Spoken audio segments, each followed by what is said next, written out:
नमस्कार, आप देख रहे हैं न्यूज 18 बिहार झारखंड का डिजिटल प्लेटफॉर्म। मैं हूं शुभे मिश्रा आपके साथ। देश की राजधानी दिल्ली में अभी अभी मतदान खत्म हुए हैं और रिजल्ट को लेकर भी सबके मन में ये सवाल है कि आखिर जीत किसकी होगी, क्योंकि इस बार के चुनाव में मुख्य टक्कर आप और बीजेपी में है।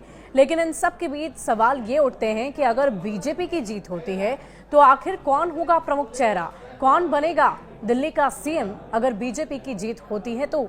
क्योंकि जो एग्जिट पोल के नतीजे हैं वो यही बता रहे हैं कि बीजेपी फिलहाल आगे चल रही है। तो कौन है वो तीन प्रमुख चेहरे जो बीजेपी के को लीड कर सकते हैं, तो वो दिल्ली के सीएम के पद पर बैठ सकते हैं, उसकी पूरी जानकारी आपको देते हैं। सबसे पहले मनोज तिवारी को कमान मिल सकती है दिल्ली में। अगर बीजेपी इस बार चुनाव जीतती है तो जिस नाम की सबसे ज्यादा चर्चा है वो है मनोज तिवारी का नाम।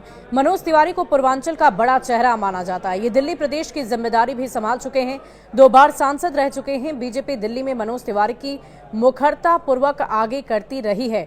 हो सकता है कि आघार पार्टी जीते तो मनोज तिवारी को ये जिम्मेदारी दे दी जाए। दिल्ली की रोहिणी विधानसभा से बीजेपी प्रत्याशी और विधायक विजेंद्र गुप्ता एक बार फिर से इस सीट में चुनावी मैदान में हैं। उनका मुकाबला कांग्रेस के सुमेश गुप्ता और आम आदमी पार्टी के प्रदीप मित्तल से हो रहा है। विजेंद्र गुप्ता ने पिछले 10 वर्षों में दिल्ली में बीजेपी के धाकड़ नेता के रूप में अपनी पहचान बनाई और आम आदमी पार्टी के प्रमुख अरविंद केजरीवाल के खिलाफ लगातार विपक्ष की भूमिका निभाई है। गुप्ता की पकड़ पार्टी के कैडर और संगठन को भी मजबूत बनाता है। बीजेपी अगर जीती तो विजेंद्र गुप्ता पर भी दांव लगा सकती है। दिल्ली बीजेपी के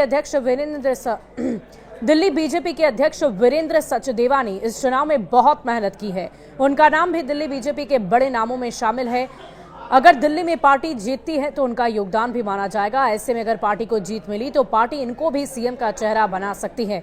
हालांकि अभी ये बस कयास भर लगाए जा रहे हैं। तो ये 3 प्रमुख नाम हैं जिस पर कयास लग रहे हैं कि अगर बीजेपी इस इलेक्शन में जीतती है तो इन 3 नाम जिसकी चर्चा हम लगातार कर रहे हैं, पहला नाम मनोज तिवारी का है, दूसरा विजेंद्र गुप्ता और साथ ही साथ वीरेंद्र सचदेवा को कमान थामी जा सकती है। आपको ये बता दें कि पहले ही मतदान की प्रक्रिया पूरी की जा चुकी है और अब इंतजार शनिवार के दिन का है, जिस दिन रिजल्ट की घोषणा होगी। देखने वाली बात होगी कि जब मतगणना का कार्य पूरा होगा उसके बाद ये जीत किसकी होती है। क्या बीजेपी के पक्ष में लोगों ने मतदान किया है, क्या लोगों के दिल में केजरीवाल होंगे या फिर इस बार दिल वालों की दिल्ली बीजेपी पर भरोसा करेगी, ये देखने वाली बात होगी। लेकिन इन सब के बीच 3 नाम प्रमुख तौर पर दावेदार बीजेपी के बताए जा रहे हैं।